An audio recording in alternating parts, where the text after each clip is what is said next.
fois encore, je suis ravie d'être avec vous dans ce nouveau numéro de votre magazine Les Succès d'Afrique. Installez-vous confortablement, attachez vos ceintures et nous décollons.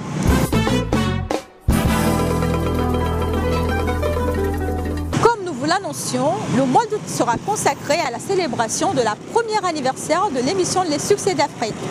Oui, votre magazine Les Succès d'Afrique souffle sa première bougie. Pour célébrer l'événement, nous ferons ensemble avec vous une série d'émissions spéciales. Je vous propose un avant-goût de tout ceci. Hello, ici Agibou Bougobali Sanou, danseur chorégraphe, directeur de In and Out Dance Festival au Burkina Faso à Bobo Dioulasso. Je vous assure que j'aime l'émission Les Succès d'Afrique. On est ensemble. Je m'appelle Yves Mountou, CEO et fondateur de Debut. J'aime et je soutiens l'émission Les Succès d'Afrique. Bonjour, moi c'est Steven Aff. Retrouvez-moi dans Les Succès d'Afrique, une émission top, une émission de haut niveau, une émission qui révèle les talents de l'Afrique, une émission qui nous dit que demain sera meilleur. Famille, c'est Kevin Dieudonné, Succès d'Afrique, moi j'aime. C'est une émission que j'apprécie beaucoup parce que côté qualité, montage et tout, l'équipe est assez dynamique et sensationnelle. Rendez-vous sur la chaîne du futur, ne ratez jamais Succès d'Afrique. On est ensemble et c'est pour ceux qui bossent. C'est Dieu qui est fort. Je suis très contente de vous recevoir chez moi dans ma petite intimité. Et mon souhait est que Succès d'Afrique aille toujours de l'avant. C'est une émission que je viens de découvrir. Et ça va davantage propulser c'est pas forcément les journalistes, tout ce que vous prendrez, tout ce que vous aurez à cette émission, ça va contribuer à propulser, à émanciper et à faire davantage progresser l'Afrique, parce qu'on a toujours tendance à montrer le côté péjoratif de l'Afrique. Et Succès d'Afrique, là, il faut que l'émission perdure, que ça aille de l'avant et qu'après ça, que ce soit Succès d'Afrique plus. Je suis Fall Touré, je suis styliste, j'aime l'émission Les Succès d'Afrique. Moi, c'est Ibrahim Yanou, l'international burkinabé. Oui, j'aime les Succès d'Afrique. Je m'appelle Afia Mala et j'invite tous les téléspectateurs à regarder Succès d'Afrique sur LCF tous les lundis à 18h50. Ciao! N'oubliez surtout pas, l'Afrique c'est toi, l'Afrique c'est moi, l'Afrique c'est nous.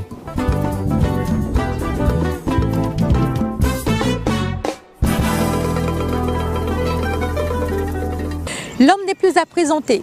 Présentateur vedette de la télévision privée LCF, Dieudonné Kevin a réussi à se faire un nom dans le paysage médiatique togolais. Comme dans toute aventure, il a connu des hauts et des bas, de la radio à la télévision, tout en passant par l'animation de spectacles. Dieudonné Kevin se confie à nous dans la rubrique Success Story. Bonjour, c'est Kochadjo Mawena à l'état civil et Dieudonné Kevin pour les intimes, Vino pour les plus proches. Je suis animateur, présentateur à la chaîne du futur. Vous me suivrez généralement tous les matins dans Café Matinal entre 7h et 9h du lundi au vendredi. Vous me retrouvez également aussi les week-ends, c'est-à-dire les samedis à partir de 20h et les dimanches dans l'après-midi dans mon émission Africa Hit. Je m'occupe du programme de la radio City FM qui émet également sur la fréquence 89.9 et qui est aussi une partie intégrante du groupe Sud Média. Je m'occupe aussi d'une structure que j'ai créée qui est Wadio Group, une boîte de production. Je dis souvent aux gens que je viens de Long. Je viens d'une famille assez modeste. Mon père est d'Atapamé, ma mère également d'Atapamé. Mais j'ai eu la chance de passer toute mon enfance, une très très bonne partie, disons près de 17 ans en Côte d'Ivoire. J'ai commencé par la radio, j'ai fait la radio Excelsior, déjà sur les bancs du lycée. J'étais en classe de première quand j'avais ma propre émission à moi, une émission qui se dénommait Du cœur à la plume, où je recevais des lettres de certains élèves, de certains parents même, qui m'envoyaient leurs problèmes de cœur et je trouvais une solution. À l'époque aussi, j'animais déjà des concerts, je me souviens. Mon premier concert, je l'ai animé quand j'étais en classe de première et c'était avec Jimmy Hope. Il était invité par le Centre culturel français, un grand concert à Tapamé, dans une grande salle, tu t'imagines déjà. Et à cette époque, déjà, je tenais le micro. Mais pour moi, la passion pour le micro, ça a commencé déjà au cours primaire. C'est vrai, je suis prendre des gens, quand je parle de cours primaire, déjà au collège et au cours primaire, je faisais partie de notre groupe de ballet et de théâtre de l'établissement. J'avais un rôle et j'étais toujours celui qui devait animer la galerie. Et au lycée, c'était pire. Au lycée, seconde, première, terminale, pour ceux qui ont m'ont connu au lycée, j'étais sur tous les grands événements. Imagine-toi, en classe déjà de première, je m'asseyais à table avec certains responsables culturels, certains artistes et tout. J'ai même eu à animer le concert de Ricos Campos à l'époque, où il sortait L'amour fini au tombeau. Tu t'imagines, j'étais en classe de terminale et j'ai eu l'occasion d'animer la tournée. Une tournée également avec Pierrette Adams, une tournée avec Santi Dorim, une tournée avec Afia Mala, avec la caravane Marlboro, Bond Street et tout ça. Je me suis formé sur le tas un peu comme les autres. Je dirais qu'après mon bac D direct, j'avais bien voulu faire une école de communication, pourquoi pas de journalisme, mais les parents n'avaient pas les moyens. Donc moi j'optais pour le Sénégal et tout, mais je me suis dit j'aurais pas cette chance. Et comme je faisais déjà de la radio à Tapamé, sur la radio Excelsior, j'ai poussé, je me suis retrouvé encore en Côte d'Ivoire. Et là c'était parti plutôt pour une formation de DJ. J'étais DJ à Talakou, dans les boîtes de nuit, j'ai travaillé dans plusieurs clubs, j'animais les soirées.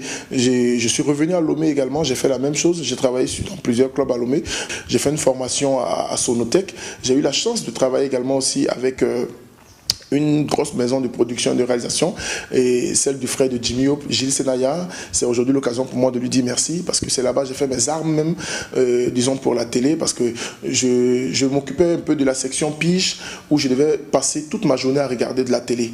Imagine-toi, j'avais presque 7 écrans de télé devant moi, et je devais suivre les programmes de ces différentes chaînes de télé là, de 7h jusqu'à 22h.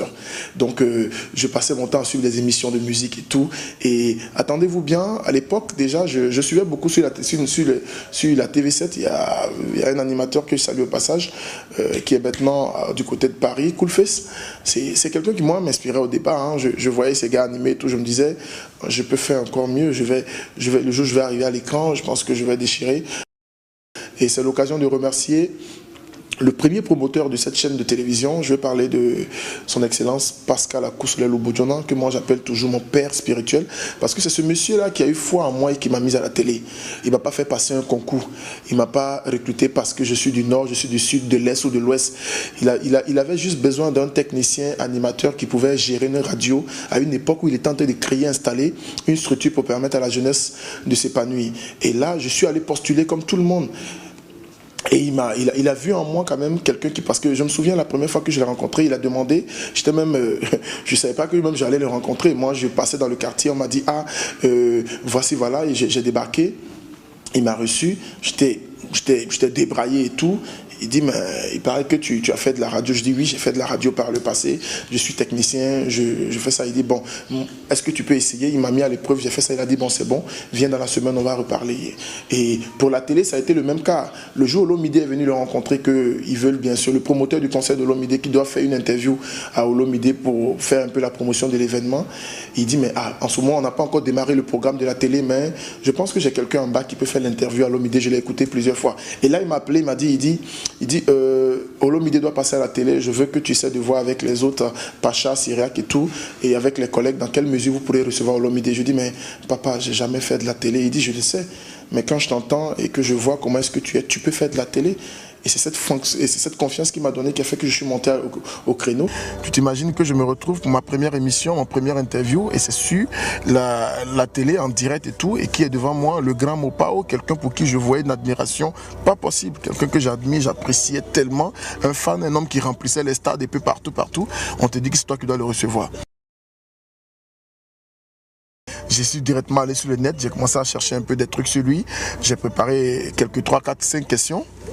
Mais attendez-vous bien, quand il est rentré en studio, la première chose, je lui ai dit, j'ai été direct, je dis le grand Mopao, je fais mes premiers pas à la télé et j'espère que je peux compter sur vous. Il a dit non mon fils, t'inquiète, ça va aller. Mais ça a été une belle expérience. J'oublie pas, il y a des personnes comme ça qui m'ont marqué. C'est un peu comme Papa Wemba que j'ai reçu. J'ai reçu également Ismaël Lo, j'ai reçu Frédéric Elias Mewe. Même Arafat, les gens disaient qu'il est impoli et tout, et non. Je dis ça après que Arafat c'est plutôt un artiste qui est très poli. Moi j'ai reçu Arafat, ça a été l'une de mes plus belles émissions. La musique togolaise, je pense que aujourd'hui nous ne dirons pas qu'on n'a pas de talent. On a beaucoup de jeunes qui se battent, qui veulent bien sûr faire de la musique. Il y a un travail assez colossal quand même qui s'est abattu sur un nombre donné d'années et qu'on doit féliciter au passage. On ne peut pas dire qu'il n'y a pas un travail qui ne se fait pas. Mais au même moment aussi, il faut reconnaître qu'il y a un certain professionnalisme qui manque dans ce métier. Et beaucoup viennent par hasard. J'ai fait les études, ça ne marche pas. J'ai essayé telle activité, ça ne va pas. Et si je me tournais un peu vers la musique, tu vois, et des gens comme ça, c'est eux maintenant qui veulent se mettre au même niveau que ceux qui viennent vraiment par passion et qui veulent travailler, qui veulent être professionnels. Donc moi aujourd'hui, ce que je demande, c'est quand même de demander à certains artistes de retourner à l'école de la musique, de retourner et de chercher quand même à avoir un minimum de bagage, de travailler ce domaine-là, d'apprendre certains trucs à la base, quoi. Il y a trop de plagiat dans notre musique. Les gens écoutent, on dit ça marche au Nigeria, ce concept-là marche. Demain, tu entends dans les chansons, oui, le nouveau concept togolais. C'est pas togolais.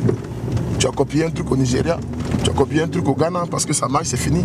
Quand la Zonto est sortie, tout le monde voulait faire de la Zonto.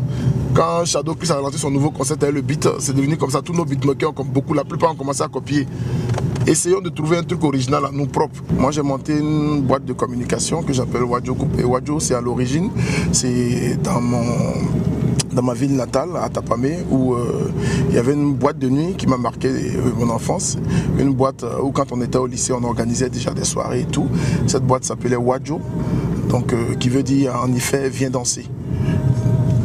Je me suis dit, pourquoi ne pas rassembler autour de moi certains amis aussi qui sont passionnés de communication, des journalistes, des animateurs. Et là, il y a de cela 2 ans, j'ai essayé d'inviter quelques amis. Au départ, nous étions à peine 5. Et on a lancé la boîte de communication. On fait dans l'événementiel, on organise des conférences de presse, on gère des mariages, baptêmes, anniversaires, on organise même des concerts. Notre premier concert officiel pour le lancement de Wadjo s'est fait à Palimé, avec à l'époque un artiste que je manageais, Démon Lassi. Donc c'est un peu tout ça là qui a fait que les gens ont commencé à nous aborder pour les lancements. À mon actif, j'ai lancé plus d'une 15aine d'albums. C'est simple, mon accent ivoirien. Je l'ai plusieurs fois souligné dans certaines interventions. J'ai passé 17 ans de ma vie en Côte d'Ivoire. Mes parents, mon père et ma mère, et on fait plus de 30 ans, disons, en Côte d'Ivoire. Voilà, je suis rentré au Togo pour faire le lycée au collège NDA. Donc, faire quand même 17 ans dans un pays et ne pas parler comme les personnes qui vivent dans ce pays, c'est assez compliqué. Là même, plutôt, moi, je fais un effort pour ne pas trop parler comme les Ivoiriens. Il y a tellement de risques dans ce métier, et surtout quand tu es un homme public, tu n'as pas droit à l'erreur. Et aujourd'hui, je dirais que je suis un homme public, donc il y a tellement de regards sur moi. Il suffit que Kevin pète dans la rue, ça passe au journal de 20 heures. Il suffit que Kevin commette tel acte. Au fait, nous devenons à la fin un peu une vitrine pour les autres. On est obligé de bien poser nos actes. On n'a pas droit à l'erreur. Et moi, la chose qui me fatigue le plus, c'est que souvent notre vie privée aussi et prend parti. C'est-à-dire qu'à la fin, on se retrouve on n'a plus de vie privée. On se retrouve parfois à ne pas vivre comme des hommes, comme une personne normale. Je te dis, il y a des moments où j'ai envie de me retrouver dans des coins aussi, être aussi comme les autres, être à l'abri de certains regards, mais tu sens que tout le monde a le regard tourné vers toi, tout le monde te regarde, tout le monde t'observe. Et ce qui est encore le plus, qui dérange le plus dans ce métier-là, c'est qu'à la fin, il y a tellement de rumeurs autour de toi. C'est tellement facile pour les gens d'inventer des histoires sur ta vie privée. C'est tellement facile pour des gens de créer le buzz autour de ta personnalité. C'est tellement simple pour des gens de créer une histoire, de dire que Kevin a fait ceci, Kevin a fait cela.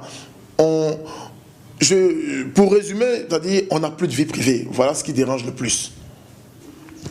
Si je vais ajouter quelque chose, c'est de dire merci aujourd'hui à mes collègues. Parce qu'au fait, la télé, c'est une chaîne. C'est vrai que vous me voyez à la télé tous les matins, mais derrière moi, j'ai une équipe formidable. J'ai mon réalisateur, j'ai les techniciens, il y a les caméramans, il y a les régisseurs. Et toutes ces personnes-là, généralement, on ne les voit pas. Mais c'est en majeure partie ces personnes-là qui font le gros du boulot. Parce que le réalisateur, c'est lui qui soigne ton image, c'est lui qui donne les instructions, c'est lui qui te dit non, là tu as mal dit, il faut reprendre cette partie. Donc souvent, il travaille même plus que nous. Mais c'est nous que les gens mettent plus en avant. Il y a des moments où j'arrive dans des endroits, les gens sautent sur moi, Kevin, et au même moment, mon réalisateur est là, mon caméraman est là, personne ne le regarde. J'ai une queue de 10-15 personnes qui veulent faire des photos. Ne regarde pas. Moi, c'est à eux que je pense pour finir cette émission. Je voudrais vraiment leur dire merci parce qu'ils n'ont qu'à rester tels qu'ils sont aujourd'hui, ouverts, simples, et surtout de vrais bosseurs. Et profiter aussi de cette antenne pour remercier l'administration. Aujourd'hui, j'ai un directeur qui est formidable, M. Luc Abaki, à qui je voudrais dire merci pour ce dynamisme-là, pour cette foi qu'il a en nous, pour cette façon-là de nous pousser, malgré les difficultés de ce métier. Si quelqu'un te dit aujourd'hui qu'en communication, il n'y a pas de difficulté, c'est faux. Parce qu'on donne, on laisse les gens plutôt voir un côté de l'iceberg. Mais les vrais problèmes qui sont en dessous, vous ne pouvez pas imaginer. On est parfois souriant à l'écran, jamais de problème, hein, espoir. Il y a des jours où j'arrive à la télé, je n'ai pas envie de parler. Je me réveille avec de vrais problèmes, mais quand je finis l'émission, quelqu'un m'appelle au téléphone. Waouh, mais tu étais formidable aujourd'hui, tout, mais j'ai des problèmes. Mais il ne peut pas le savoir. Donc, c'est ces personnes-là qui arrivent à nous donner de l'énergie pour ne pas laisser transparaître nos problèmes. En l'occurrence, je reviens encore à M. Luc Abaki, à qui je dis merci. C'est un bon directeur, c'est un bon DG, je ne le regrette pas. Et merci également à vous, c'est les fans numéro 1. Parce que si vous ne nous appréciez pas, si vous ne nous faites pas les remarques, si vous n'êtes pas avec nous tous les jours, si vous ne criez pas, si vous n'êtes pas à nos événements et tout, nous sommes personne, nous sommes rien. Donc, vous faites un grand boulot. Je ne peux que vous dire merci. Et au même moment aussi, un grand merci aussi aux détracteurs. Parce que parfois, ils nous font aussi voir ces choses qu'on ne voit pas.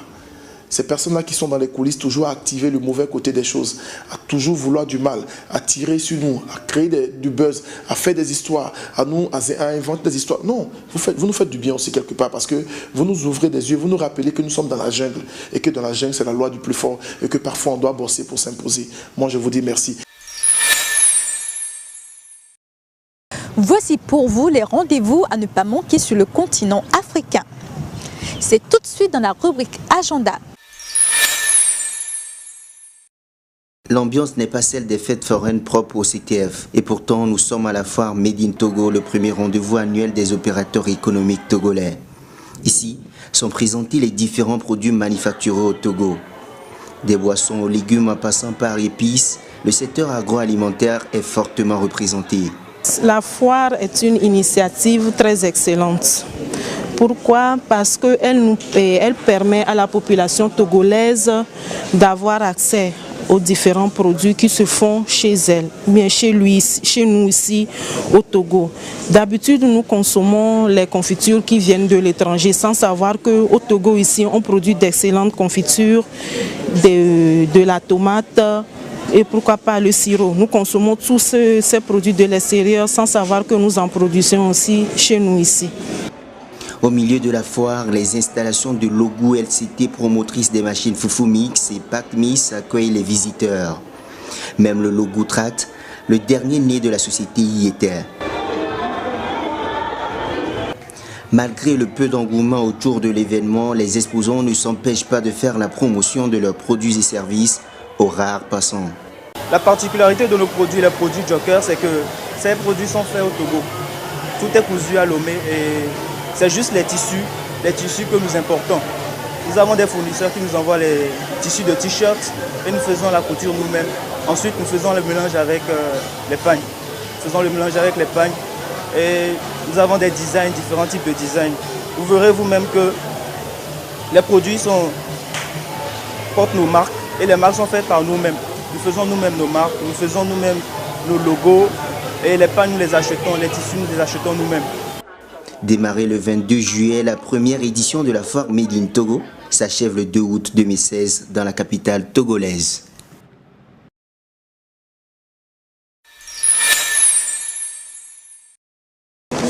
sommes à la SAZOF, où se tiendra tout à l'heure la cérémonie de remise de prix des 2 films qui seront sélectionnés pour représenter le Togo au festival Clap-Ivoire en Côte d'Ivoire.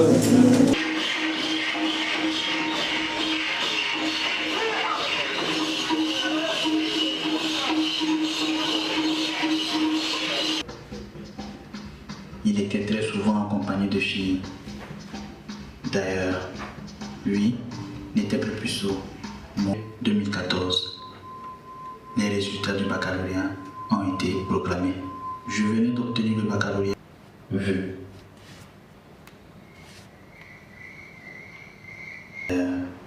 Sa mère venait souvent se plaindre chez la mienne. Chers amis, nous voici ici plein de belles promesses. À vous regarder, on sent que vous possédez le feu du talent, l'ardeur du métier et la magie de la création. Vous nous donnez envie de croire en vous. Grâce à la qualité de vos productions et aux distinctions nationales et internationales dont certains parmi vous sont honorés, le cinéma togolais, hier encore méprisé, est aujourd'hui très prometteur.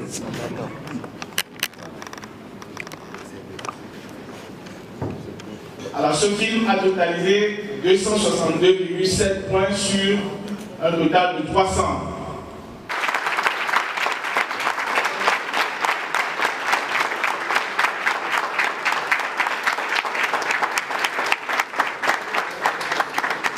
Ce film a totalisé 165 points sur 225.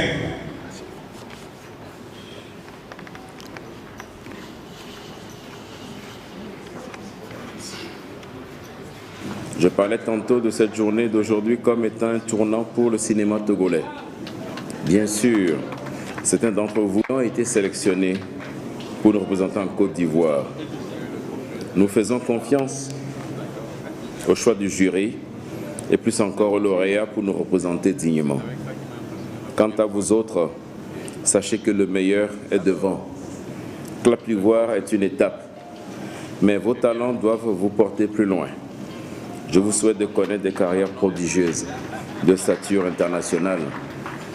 L'événement que nous faisons aujourd'hui à la SAZOF, j'aimerais d'ici 2 ans le faire au Palais des Congrès avec les réalisateurs et plus de 30 films, des courts, moyens et longs métrages pour montrer que le cinéma togolais existe.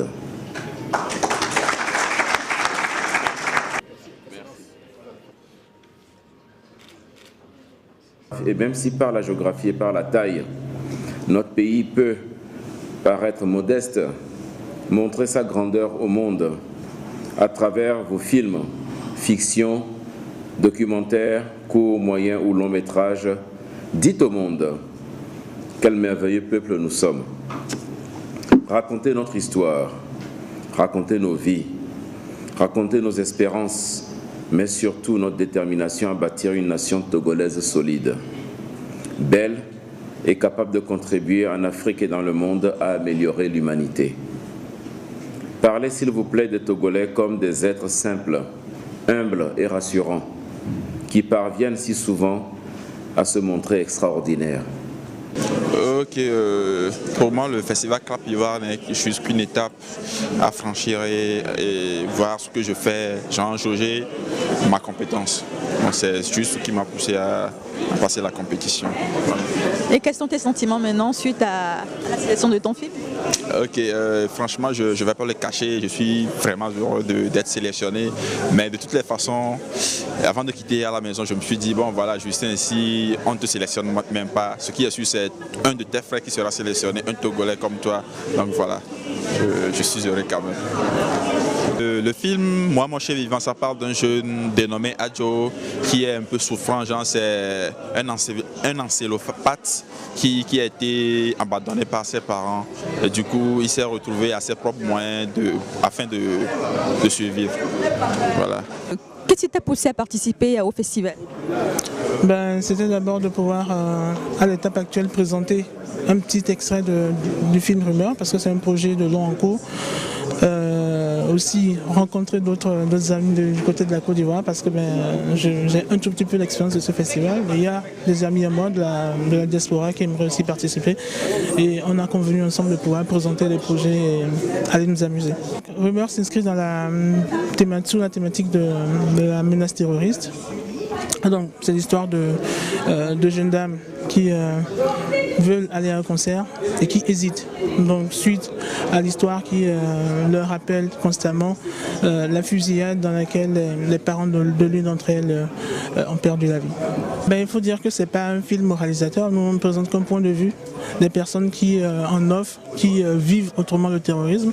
Il faut dire que le but du terrorisme c'est de pouvoir semer la panique dans le cœur de la population et c'est ce que nous essayons de pouvoir présenter et de dire au peuple, voilà, il y a malgré tout la menace, mais on va continuer de vivre. Le soleil continuera de se lever à chaque fois. Nous voici à la fin de ce numéro de votre magazine Les Succès d'Afrique. J'espère que vous avez aimé. Je vous rappelle que l'émission est rediffusée les mardis à 10h30 et les samedis à 15h30. Sur ce, je vous donne rendez-vous dans 2 semaines à même chaîne et même heure. N'oubliez pas, l'Afrique, c'est nous.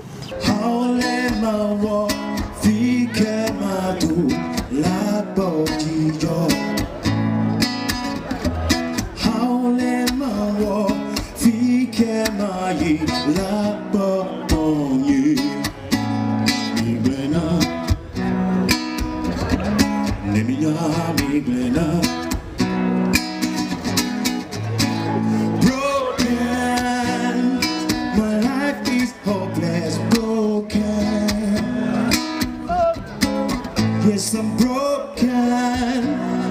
My life is hopeless.